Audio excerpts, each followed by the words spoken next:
besar-besaran pada angka kita harus memberikan service gitu. Jadi kalau menurut saya sih barang sesimpel kita misalnya beli saniter, kloset, kita sudah tahu nih harga kloset 10.000, 1 juta misalnya atau 2 juta. Ya udah, sekarang tinggal berapa aja angka yang kita masukkan di penawaran kita. Tapi kalau misalnya kita berbicara jasa, itu kan 50%, 50% itu upah, 10%-nya lagi itu saya rasa ada profit, ada goodwill, ada kontingensi lah kita bilangnya. Kontingensi artinya biaya tidak terduga, ada waste untuk upah tapi bukan waste untuk material. Ada apa namanya goodwill sama profit.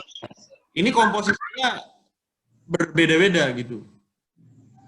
Yang kalau semakin baik servis kita ya nilai goodwill kita ini semakin besar. Goodwill itu sesuatu yang ada nilai, sesuatu imaterial ya, sesuatu yang bukan material tapi dapat dinilai dengan uang. Contoh, ini teman kita nih sama-sama teman kita misalnya, dia membawa nama besar brand dari produknya,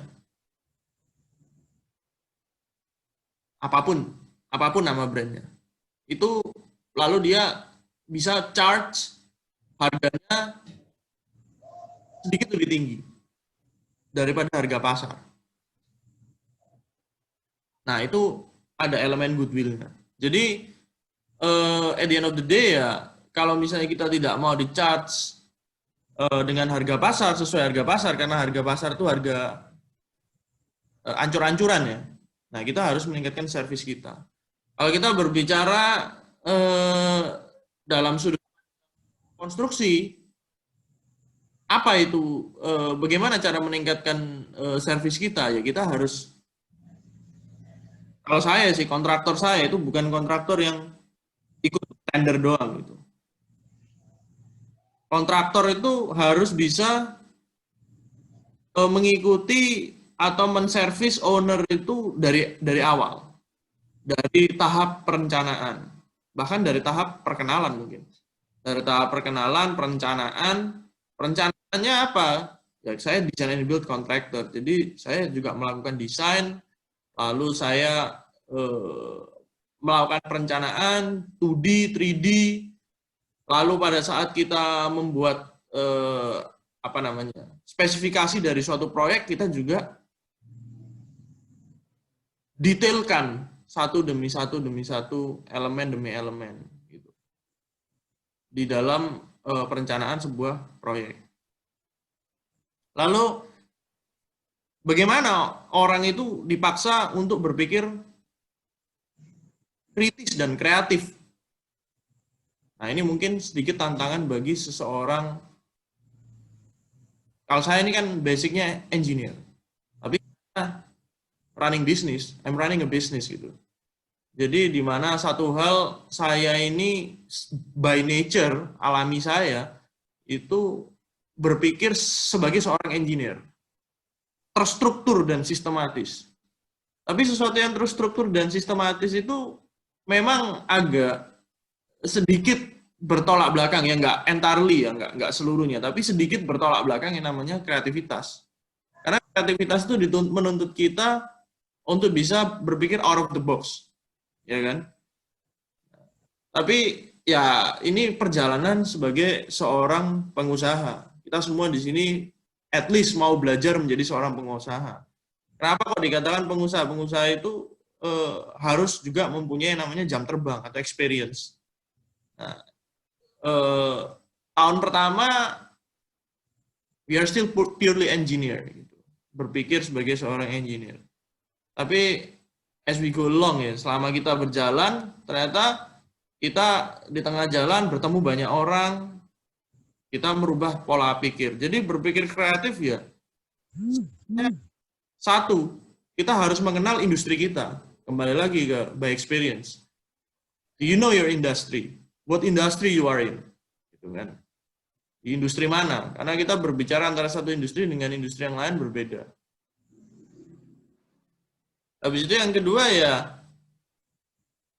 seberapa banyak kalian sudah eksplorasi dan trial, praktis lah di industri kalian. Kalian harus konsisten gitu, harus tahu industri kalian di mana, marketnya seperti apa, ya kan? Habis itu kalian harus praktiskan seberapa banyak yang kalian praktiskan. Harus terus mencoba dan gagal. Tidak akan mungkin seseorang itu tidak akan berhasil tanpa gagal. Itu udah pasti nggak mungkin. Kalau kamu nggak pernah gagal ya pasti kamu nggak akan pernah berhasil. Karena syaratnya orang menjadi berhasil itu harus melalui banyak kegagalan. Gitu. Nah itu baru kita bisa berpikir kreatif. Lalu yaitu exposure ya. Lalu ya mengetahui banyak orang, mengenal banyak orang. Mengenal banyak orang ya artinya ya saya juga termasuk seseorang yang sangat diberkati karena saya bisa berada di HIPMI. Ini kan hari ini HIPMI kan, HIPMI PT kan. HIPMI ini merupakan organisasi yang menurut saya sangat baik gitu. HIPMI ini sangat membuka peluang usaha atau exposure-nya itu terhadap pengusaha baik dari tidak eksklusif lah, intinya membuka peluang itu bagi semua macam usaha, semua bidang usaha dari skala yang paling kecil sampai skala paling besar. Itu kita banyak sekali ketemu orang, dapat sekali banyak masukan bagaimana orang itu menjalankan bisnis. Gitu. Karena ya kalau saya ini tipe orang yang tidak pernah underestimate apa skala dari pengusaha tersebut, apapun yang mereka kerjakan, karena at the end of the day semua itu pasti akan membantu kita membuat cara berpikir kita ini semakin kaya. Nah, kenapa ada orang yang berbicara, oh itu pengusaha yang sudah pengusaha nasional misalnya seperti itu, pengusaha yang sudah kawakan. Kenapa? Kenapa kelihatannya mudah bagi pengusaha untuk bisa mengembangkan usahanya? Padahal ya di belakang layar ya nggak mudah-mudah amat gitu.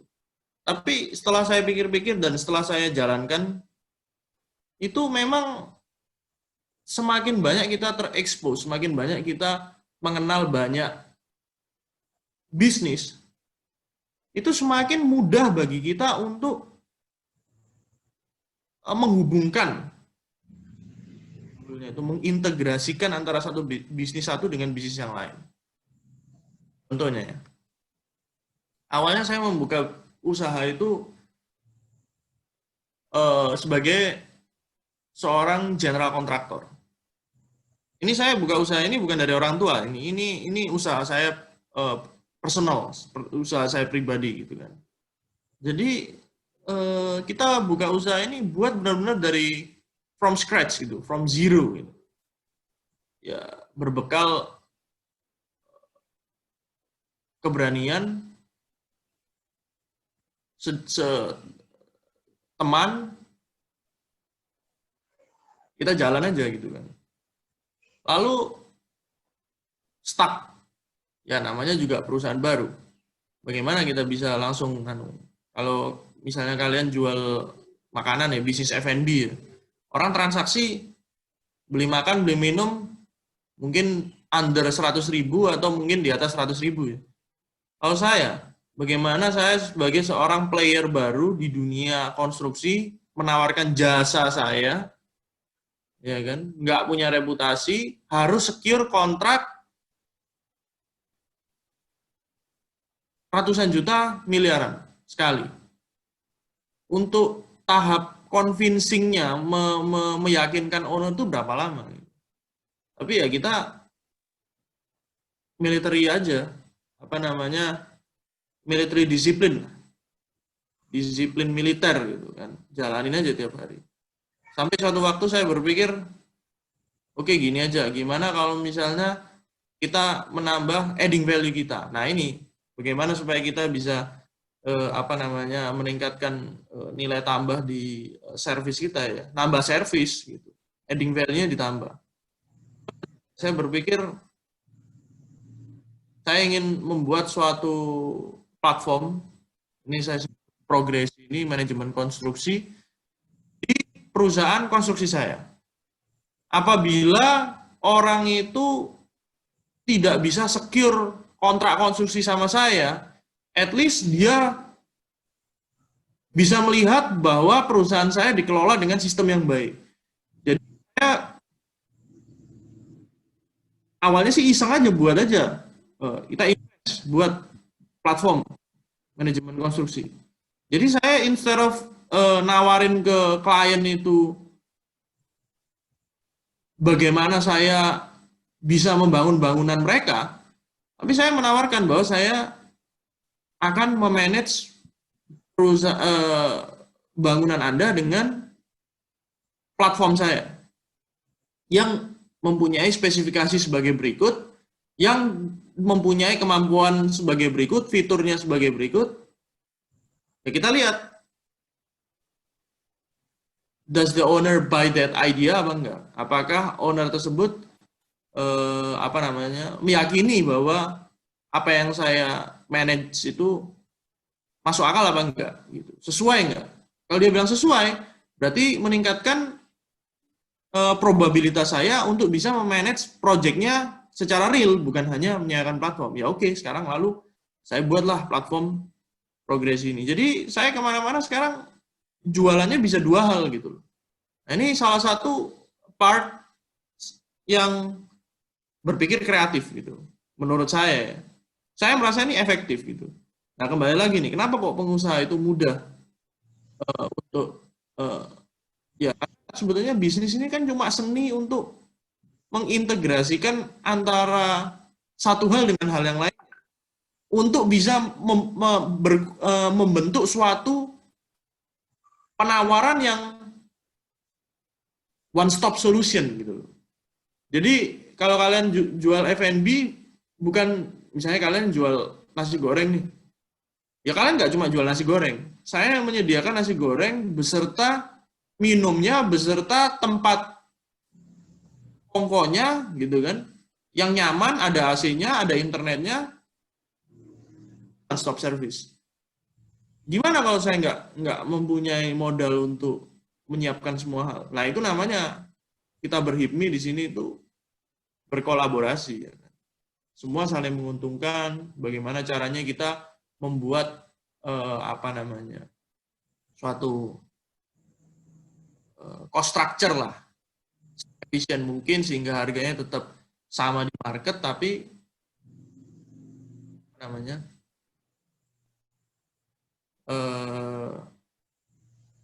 one stop solution. Jadi berpikir kreatif itu kembali lagi ya di bidang jasa ya. You have to know your industry. Tahu dulu your industry. Terus exploration-nya harus segera dilaksanakan gitu kan. Gagal jatuh, tapi gagal jatuh ini harus estimated. Ya kita engineer ya, selalu bahasanya calculated risk. Jadi resiko itu harus 70-80% itu terantisipasi. Jangan kaget-kagetan. Itu nggak ada itu bisnis kayak gitu. Semua bisnis itu calculated risk. Kita namanya orang bilang itu visibility study. Ya cuma jangan lama-lama gitu kan. Kita jadi gini, kita ini dikasih, kadang ada orang yang bilang bisnis dijalanin aja. Itu saya nggak 100% setuju. Saya masuk di dalam aliran yang calculated risk ya. Jadi kita assess, karena bagi saya assessment dari sebuah go or no go dari sebuah aktivitas itu nggak perlu lama-lama gitu. Mungkin target aja sehari, 2 hari, paling maksimal seminggu untuk memutuskan.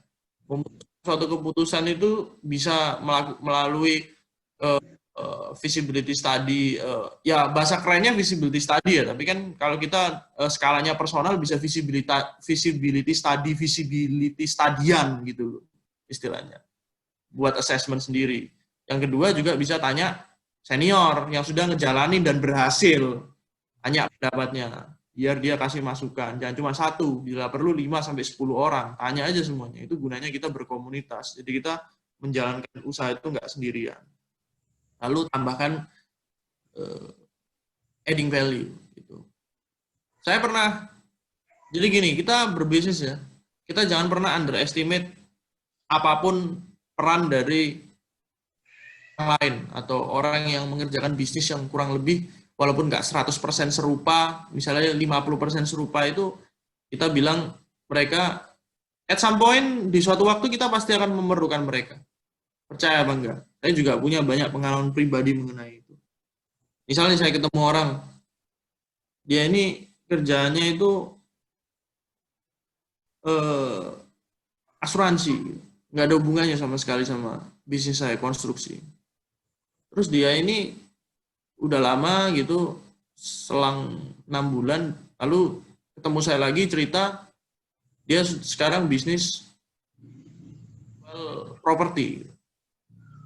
Ada hubungannya sama saya, tapi saya kan enggak, saya kan menawarkan jasa pembangunan gitu. Lalu software platform progresi gitu kan, manajemen konstruksi yang nggak ada hubungannya sih.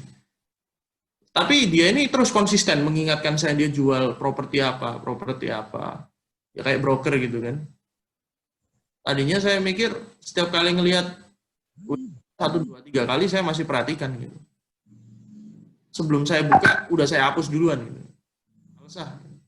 Tapi setelah 2 tahun saya nggak ketemu dia, suatu ketika saya mau buka usaha property developer. Akhirnya saya menghubungin dia gitu. Jadi kita nggak akan pernah tahu gitu loh. Orang itu at some point kita itu pasti perlu mereka. Jadi kita maintain juga good relationship sama mereka. Nah, kayak gini-gini ini istilah saya gimana ya? Semakin banyak kita terekspos terhadap sesuatu, semakin mudah bagi kita untuk berpikir kreatif. Karena kreatif itu kalau misalnya wawasan kita sempit juga susah gitu, mau berpikir kreatif gimana gitu. Kadang berpikir kreatif ini kan karena kita tuh sebetulnya sudah tahu akan suatu hal. Kita tuh sudah tahu gitu. Cuma kita itu gimana berpikir agar hal tersebut itu bisa kita connectingkan atau sambungkan atau integrasikan dengan bisnis kita. Karena kita itu udah tahu, cuma kita nggak sadar aja. Menurut saya sih seperti begitu. Jadi menurut saya itu adalah esensinya menurut pengalaman pribadi saya itu berpikir kreatif. Nah, berpikir kreatif di bagian mananya? Kita dalam usaha ya pasti kan, usaha kan ya bisnis modelnya itu sekreatif apa kita harus merancang itu. Kalau gagal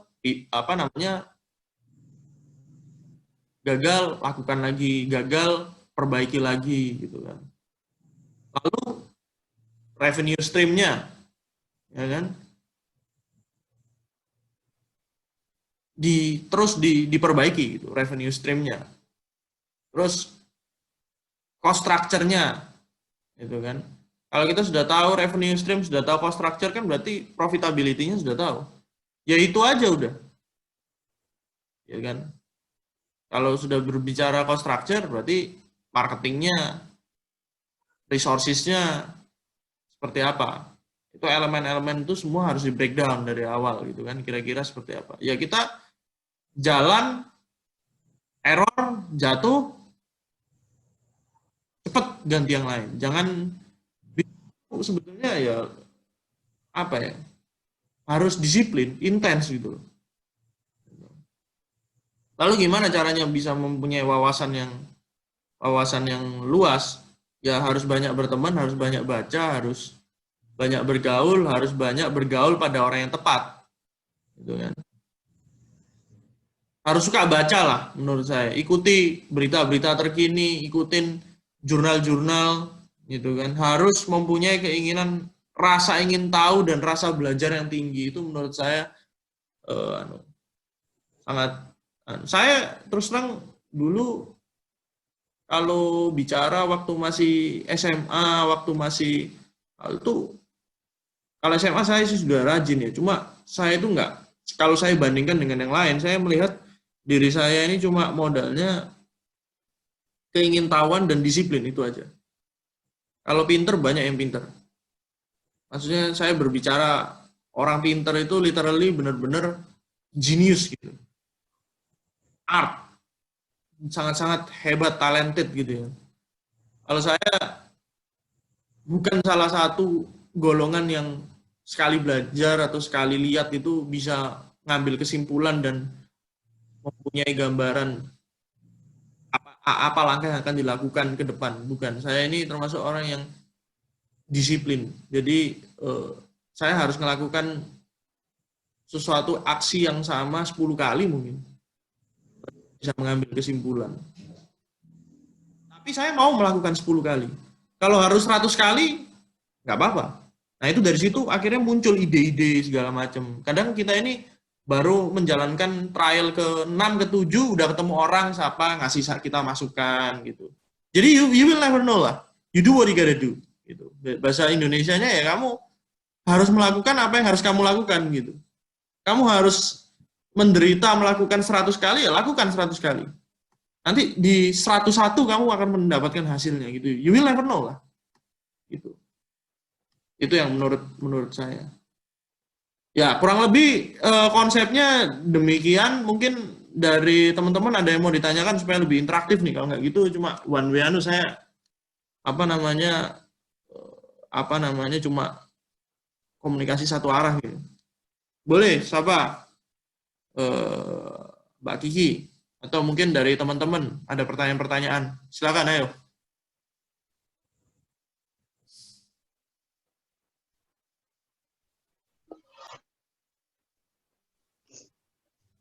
Baik, terima kasih Mas Rian atas materinya.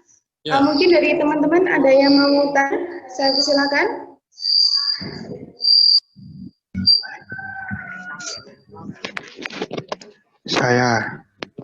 Saya mau untuk menunggu bertanya. Teman-teman tanya, mungkin saya dulu yang membuka. Ada. Mas Deki.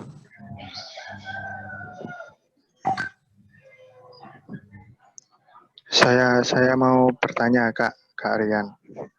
Siap, gimana? Itu dulu Kak Rian itu dari awal memulai usaha langsung dari PT apa personal, maksudnya perorangan apa gimana? Apa kolaborasi dengan teman-teman lain kayak misalnya partner gitu loh. Oke, langsung saya jawab ya. Ya. Baik.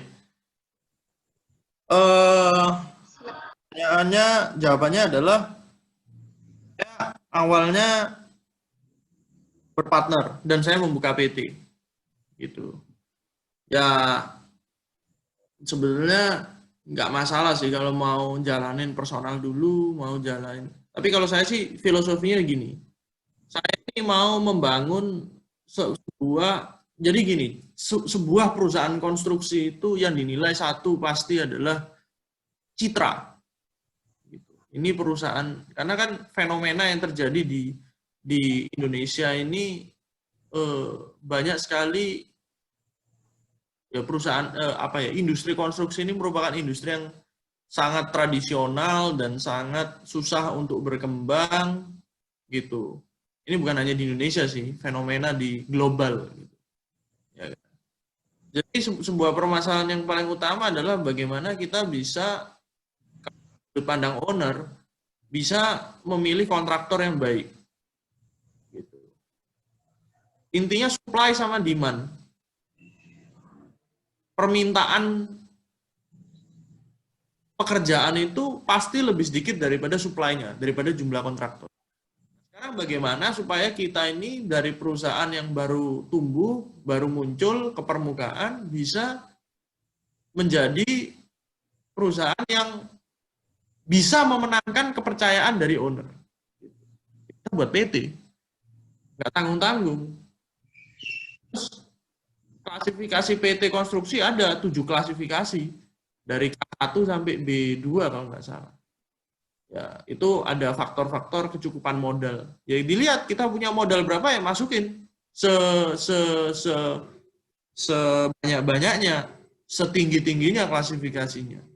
Itu ya upaya untuk membuat kelas kita menjadi memulai itu enggak istilahnya enggak anak TK, enggak anak SD lah, bisa mungkin masuk SMP lah gitu.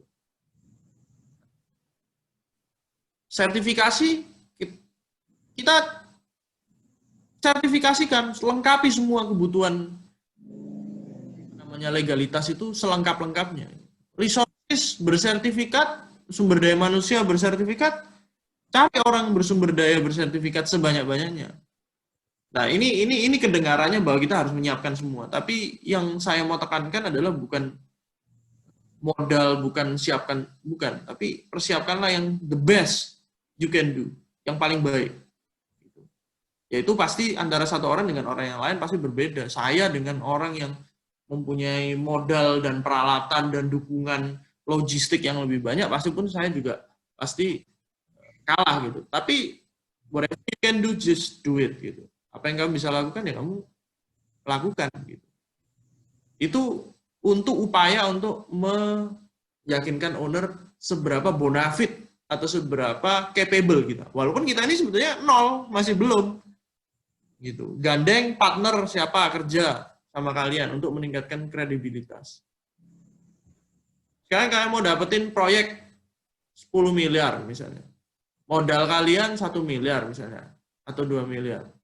Belum pernah pengalaman kerjain proyek 10 miliar. Gimana owner itu bisa percaya sama kalian gitu.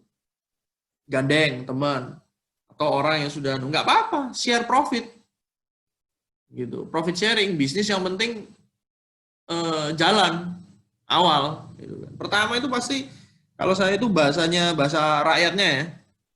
Nggak bisa makan daging ya, makan tulang dulu lah kalian. Tulang yang ada sedikit daging-dagingnya itu kalian makan dulu, ya kan? Nanti lama-lama pelan-pelan naik lagi, tapi disiplin, konsisten. Jangan fokus itu hilang. Sampai hari ini kita rasio itu mungkin 10 penawaran mungkin 2-3 lah jadi proyek gitu. Kalau dulu awal 10 ngajuin penawaran bisa jadi 1 aja bersyukur gitu kan. Proyek berapapun kita kerja, tapi nggak boleh rugi loh ya. Untung sedikit nggak apa-apa, yang penting ya rugi itu gini proporsinya.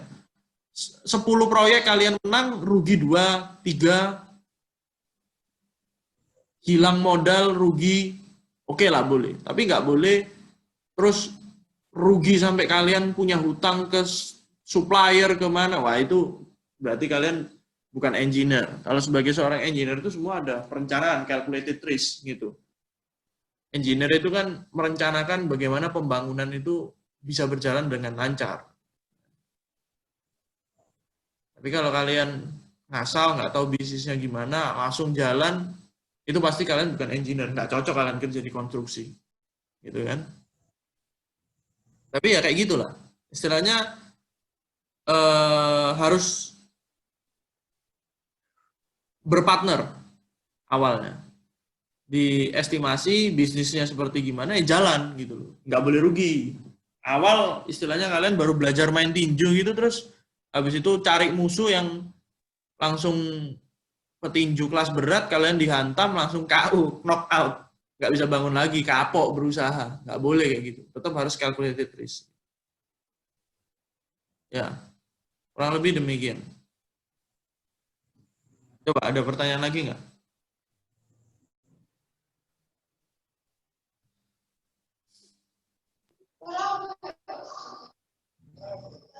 Barangkali ada. Baik, terima kasih Mas Rian atas jawabannya. Kali yang lain ada yang bertanya lagi?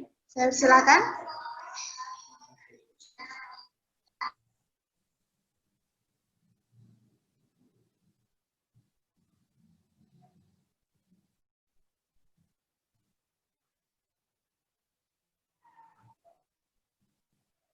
Mungkin Mbak Kiki ada pertanyaan atau siapa yang lain kira-kira?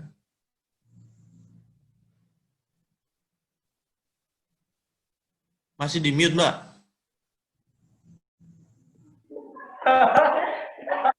Maaf, Mas Rian. Boleh. Gimana, Mbak? Mbak Kiki ini ketuanya HIPMI PT ya? Ketua HIPMI PT? Ya, PT Mahardika, Mas. Oh, PT Mardika. Oke, PT Mahardika. Baik, Mbak. Gimana, Mbak? Ada pertanyaan apa? Mungkin saya bisa sharing lah. Iya. Ya, tadi itu mau tanya, untuk apa yang harus kita lakukan. Kita mahasiswa, tapi kita tuh kalau mau nekunin di jasa konstruksi kan harus paham tentang konstruksi ya, Mas ya. Nah, sedangkan kita kayaknya di manajemen itu kalau kita pengen buka konstruksi itu gimana? Oke. Harus. Ya, lanjut. Ya, Mas, ya. Tadi sudah dijawab. Gini,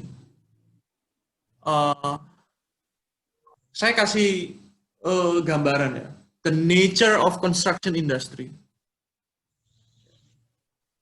Construction industry is a very complex industry. Industri ini merupakan industri yang tradisional gitu. Tradisional itu artinya semua itu penuh akan hal yang sifatnya manual. Gitu. Ya semakin ke belakang semakin dimodernisasi dengan penggunaan banyak sekali alat-alat, teknologi. Tapi implementasinya itu sampai turun ke sumber daya kita itu lambat. Bisnis modelnya pun yang nggak bisa di utek-utek gitu loh, masih belum bisa terlalu dimodifikasi gitu loh. Kalau kita bicara creative industry, innovative industry, construction is not one of them gitu, is not satu di antara mereka, karena bisnis modelnya itu you punya duit mau bangun apa, ada yang mau bangunin ya udah gitu aja kan. Terus ini kalau kita bicara as a general contractor ya, sebenarnya construction industry is not only being a general contractor sebetulnya. I mean, kalau if you are being a material supplier, it's also in the construction industry gitu. Material supplier, kamu buka toko jual material bangunan kan is also construction industry. If you are a concrete material supplier juga construction industry, misalnya kamu punya pabrik beton gitu atau apa, I still see that as a construction industry gitu. Tapi if you are talking about a general contractor in particular ya itu sesuatu yang berbeda gitu yang tadi saya sebutkan. Jadi agak tradisional gitu loh. Banyak banting-bantingan harga, supply sama demand lebih banyak supply-nya daripada demand. Kompleks karena you have to become an engineer, a very good engineer. Bisa teknis, berpikir detail, berpikir kritis, dan problem solver. That's engineers. Kan? Habis itu, you have to understand law, legal, contract. You have to deal with legal matters. Gitu. Kalian harus hafal atau ngerti, familiar. Perpres 54 tahun 2010, sekarang di amandemen, kalau nggak salah tahun 2018. Saya lupa nomornya berapa. The whole book, kalian harus tahu konsepnya. Ya, nggak page by page, practice. Dulu saya pada saat masih kerja di Amerika, kerja sama salah satu perusahaan, saya sebagai tim dari general kontraktor di perusahaan seperti Apple. Saya kan bangun Apple Campus 2 itu. Kontraknya setebel ini. Saya setiap weekend dulu seneng banget gitu. Tanpa ada yang nyuruh saya pelajarin. Satu demi satu pasalnya itu. Familiar. Konsep cara berpikir, menyusun klausul legal di dalam kontrak itu Saya tahu konsepnya. Saya mau bagaimana sesuatu itu klausul itu bisa memproteksi saya sebagai kontraktor, tapi tidak menghilangkan hak dari owner. Gitu? Itu dari aspek legal. Engineers, legal, aspek bisnis and marketing. Bisnis. Gimana meyakinkan si owner itu pakai jasa kalian? Itu yang tadi saya bicarain sebelumnya. Lalu aspek apa lagi? Pengelolaan sumber daya manusia. Unik. Karena pengelolaan sumber daya manusianya bukan hanya banyak loh. Banyak, semua bisnis anunya banyak. Tapi deadline itu loh. Ya toh, deadline. Deadline, bagaimana bisa mengorganisasi orang banyak yang bukan pegawai tetap, itu tambahan challenge-nya. Yang bukan pegawai tetap. Kalau kalian buka pabrik, orangnya tetap aja semuanya. Ini, no. There is no constant demand that requires you to have pegawai tetap. Gitu. Jadi demand-nya itu, hari ini ada proyek, besok belum tentu ada proyek. Ngapain kita pelihara orang? Kan gitu. Kita harus membiasakan diri bekerja, mengatur sumber daya manusia yang belum biasa bekerja dengan kita, bekerja dikejar oleh schedule. Itu nature, semua itu nature dari construction industry. Orang berpikir, oh, dan satu lagi yang paling penting adalah membutuhkan permodalan. Ada orang yang bilang permodalannya banyak, ada orang yang bilang permodalannya moderate, ada orang yang bilang permodalannya kecil, semua tergantung dari term of payment. Bagaimana metode pembayaran dari owner ke kontraktor, ya kan? Apalagi, jadi aspek semua itu finance, bisnis, in general, marketing, teknis, legal, segala macam ada di dalam situ. If you wanna become a successful contractor, karena untuk membuat project itu bisa profit, kadang kan orang bilang, oh project ini nih hoki nih dapat proyek berapa M gitu kan, itu sawang sinawang kalau orang Jawa bilang. Kelihatannya proyeknya nilainya besar tapi belum tentu dia bisa ada profitnya, atau belum tentu dia bisa at least mengakhiri proyek dengan profit gitu. Bisa aja dia dapat shitty deal gitu. Penawarannya itu nggak bagus tapi dimakan aja sama dia, dan dia nggak tahu, he doesn't know kalau harga dia itu mepet apa enggak gitu kan. Aspek yang kalian harus pahami, dan itu semua it's a long way lah. Saya memulai di construction itu sudah semacam ini hidup saya gitu. Dari tahun 2008. Dulu saya berpikir demikian. 2008 jangankan gitu, SMA aja saya sudah belajar namanya AutoCAD. Aku nggak tahu itu nanti mau tak buat apa gitu ke depannya. Tapi tak pelajarin aja. Wah, seru. Itu di kelas itu kan bisa pamer gitu kan. AutoCAD gitu. Teman-teman saya yang lain nanya, ngapain lu belajar AutoCAD sekarang gitu kan? Diajarin. Tapi ada perasaan saya suka kalau saya itu lebih terdepan gitu, daripada teman-teman yang lain. Jadi dari tahun 2008 saya masuk kuliah, mau magang sama tempat kerja kantor kontraktor, terima saya. Baca gambar aja lo nggak bisa saya. Tapi tanya, ini bisa, itu bisa. Aku bayangin kalau misalnya aku nih sekarang ada anak gitu mau belajar, tanya-tanya, enggak ya. Dulu saya itu ngerepotin banget mungkin ya, nanya-nanya sama yang sudah senior. Terus jalan, jadi tengah sekolah itu masih mau pergi ke proyek dan lain sebagainya. Teman-teman penasaran, kamu tuh ngapain sih, kerja sekolah atau apa? Kok ada manage proyek? Ajak teman-teman akhirnya tertarik, aku mau lihat proyekmu, ajak ke proyekku, lihat-lihat gitu. Orang-orang yang lain masih belum, jadi ahead of everyone. Lulus kuliah S1, sekolah secepat-cepatnya. Saya soalnya mikir dulu pengen sekolah lagi kan S2, jadi ya harus lulus cepat, 3,5 tahun lulus, dapat gelar.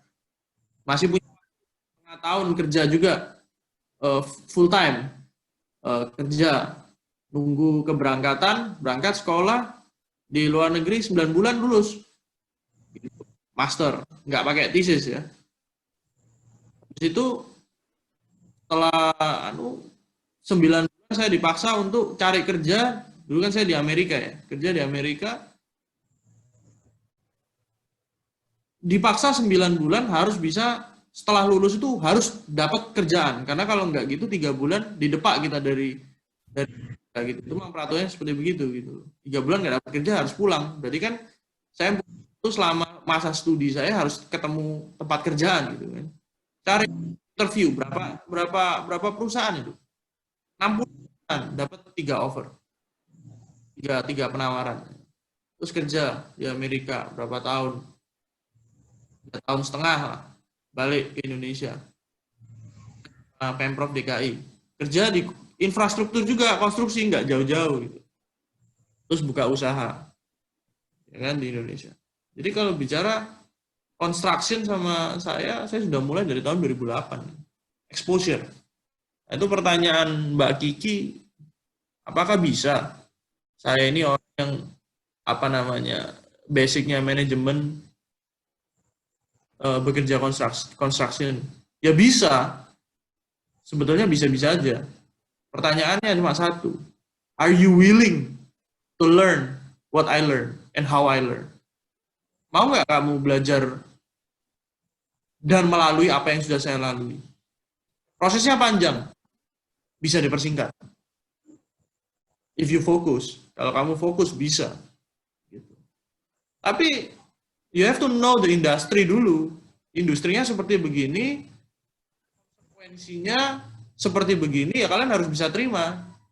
Kalau kalian sudah menerima, ya baru kalian mau action gitu kan. Actionnya disiplin gitu loh. Karena memang pertanyaan Mbak Kiki itu bagus sebetulnya. Banyak sebetulnya kontraktor-kontraktor itu yang menawarkan jasanya itu menurut kacamata saya itu bukan basicnya juga kontraktor. Tapi plus minus ya, maksudnya ada yang baik, ada yang buruk gitu. Yang baik ya mungkin he learns by experience, tapi by surrounded experience people, dia bisa tumbuh gitu. Tapi kalau misalnya kamu jalan sendiri, ya kamu, wah resikonya sangat besar gitu. Industri konstruksi bukan industri coba-coba gitu. Ruginya itu bisa karena nilainya kan besar gitu. Jadi saran saya pertama ya pasti magang dulu, ngikutin dulu, ikut kontraktor, berada dalam lingkar yang paling eksklusif untuk bisa kalian belajar dengan track yang paling pendek dan paling cepat. Itu yang kalian least you can do, sesuatu yang paling enggak kalian bisa lakukan, yaitu ya penuh akan kedisiplinan. Military discipline, military precision bahasanya. Jadi harus benar-benar yang hari demi hari itu sama, kalian willing to do it and harus konsisten gitu aja. Itu sudah saya lakukan dari tahun 2008 sampai hari ini.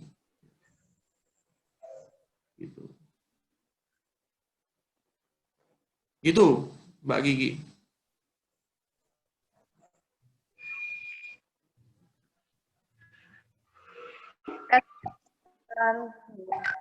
Menjawab nggak itu, Mbak?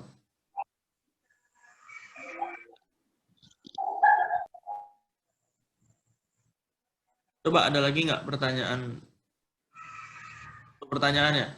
Atau pertanyaan Anda?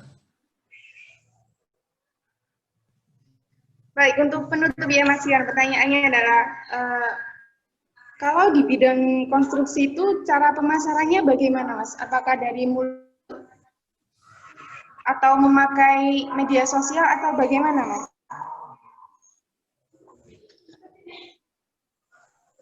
Baik. Nah, ini pertanyaan yang menarik. Saya sih mungkin menjawabnya, to be honest ya. Kalau saya mau menjawab dengan jujur, jawaban saya mungkin kalau teman-teman yang lain bisa melengkapi atau bahkan mempunyai pengalaman lebih dari saya, ya monggo. Tapi berdasarkan experience atau pengalaman yang saya punya,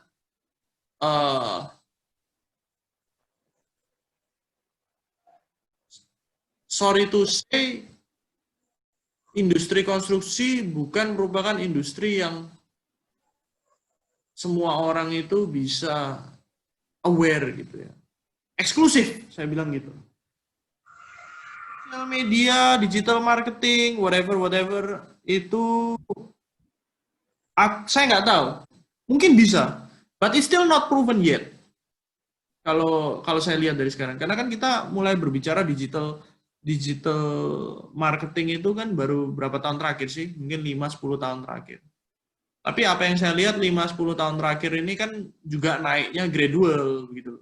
Dari bawah naik ke atas. Anggap aja lah kita track yang paling gencar-gencarnya di semua bisnis itu digital marketing 3-4 tahun atau sampai 5 tahun terakhir. Ya, it works in other industry, but I don't see that works in the in construction industry right now. But if in the future will work, kalau di masa depan dia akan berhasil, I haven't seen it now. Saya masih belum melihat itu sekarang. Mungkin in the future, yes, tapi masih belum terbukti sekarang. We keep doing it, kita terus melakukan hal itu sekarang, nanti in the future kita lihatlah berhasil apa enggak. Tapi eksklusivitas itu masih berlaku. Jadi seseorang yang mempunyai misi atau menjadi seorang kontraktor atau bergelut di dunia konstruksi, sorry to say, dia harus mempunyai koneksi. At least mempunyai koneksi untuk membuat fondasi awal. Fondasi awal dia bekerja. Maybe you know, keluarga yang mau bangun something, memberikan kepercayaan sama kalian tanpa harus pikir nggak 2 kali, 5 kali lah, gitu. Atau kalian kenal bos siapa, misalnya di swasta, kalian punya relasi, gitu. Ya harus kayak gitu dong. Sekarang kalau nggak gitu, gimana caranya orang, sekarang mana ada orang bangun perusahaan, proyek konstruksi itu nilainya kecil, gitu. Nggak ada. Minimal ya ratusan juta, 100 juta. Siapa orang yang mau memberikan kepercayaan orang 100 juta, kalian dengan mudah gitu. Kalau jual makan, minum, banyak volume, orang masih bisa ngelakuin gitu. Tapi kalau banyak transaksi nggak bisa. Kita harus convince, kita harus menunjukkan bahwa you are a capable person gitu. Pertama pun saya juga nawarin jasa saya juga bingung gitu loh. Kadang mencari jawaban tentang background saya gitu. Tapi ya you have to start from something gitu. Kalau enggak, ya sama teman yang tadi itu. Berkolaborasi, join venture sama teman, ngerjainnya projectnya sama-sama. Pinjem, mungkin bisa pinjem brand atau bendera orang lain, atau pakai bendera kalian tapi join venture, itu bisa gitu. Ya, there is always way lah. Tapi sorry to say, that's the nature you have to deal with gitu. Kamu harus punya relasi itu, harus punya sesuatu to begin with lah, untuk memulai lah. Untuk memulai itu kalian harus ada. Jadi digital marketing masih not proven yet, harus punya koneksi, mouth to mouth ya, mulut ke mulut itu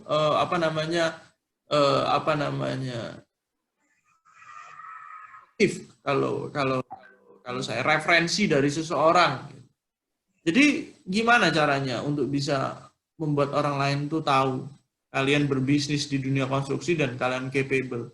Ya masuklah di lingkaran-lingkaran organisasi atau masuklah di komunitas yang membuat kalian itu dikenal sebagai orang yang capable, bertanggung jawab. Bertanggung jawab ini penting loh ya. Jadi apa ya, kalau kalian berbicara konstruksi construction industry itu membangun brand itu tidak bisa seperti kalian dikasih kepercayaan terus habis itu bawa lari duit orang. Nah, itu tuh sering itu. Itu saya nggak mau gitu. Apa namanya sangat pesan sama kalian kalau saya memang kalian di dunia konstruksi, satu, percaya itu sangat mahal harganya. Sangat mahal harganya. Kalian tidak bisa hanya menang 100 juta, 200 juta, 1 miliar, 10 miliar, kalian mengorbankan kepercayaan kalian. Itu impact-nya sangat besar. Jadi, kepercayaan itu sangat penting. Karena bisnis konstruksi adalah bisnis bagaimana orang itu percaya kepada kalian.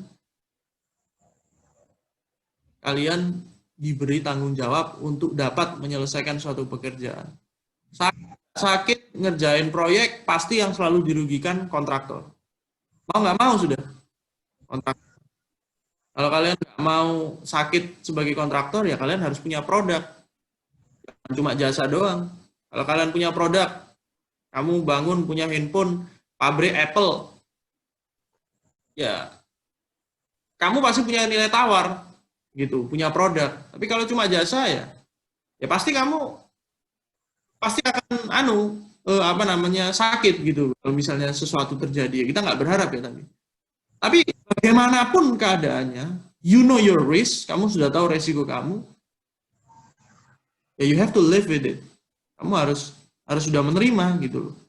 Jangan mengkompromikan yang namanya kepercayaan. Apalagi sama supplier material. Itu nggak bisa kalian berkontrak sama owner terus habis itu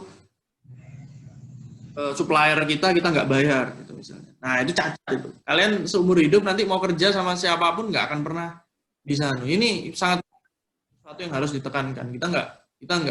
Kita if you wanna be in the construction industry, kamu harus you have to have a good quality personality. Gitu kalau menurut aku. Jadi itu paling penting. Oh, ini kontraktor yang bisa dipercaya. Oh, ini bukan kontraktor yang kaburan. Word spreading. Gitu. Kata-kata ini membuat reputasi kita menjadi rusak. Gitu. Jadi kata-kata membuat reputasi menjadi rusak lebih cepat daripada kalian masukin yang kalian kerjakan di sosial media, bayangin. Ya kan? Apalagi kalau kalian kerja sama konstruksi kan berarti bicara bos-bos ini yang klien kalian, bos, nggak tahu bosnya itu government atau bosnya itu pabrik atau bos yang mempunyai duit banyak gitu kan. Di kalangan pengusaha pasti kalian udah di blacklist gitu. Nah, kalau kalian mau jadi pengusaha sampai umur kalian pensiun ya harus reputasi itu dijaga gitu. Itu dari saya. Gimana teman-teman? Hari ini. Baik, terima kasih Mas Rian atas jawabannya. Oke, sesi diskusi hari ini mungkin udah usai. Review kali ini mengenai bagaimana cara kita harus lebih kreatif. Yang pertama mungkin kita harus mengenal industrinya. Yang kedua harus konsisten dengan bisnis tadi.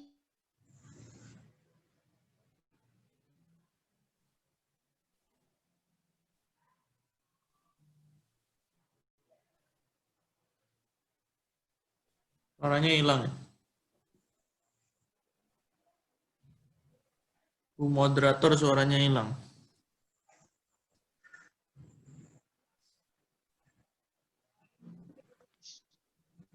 Sorry.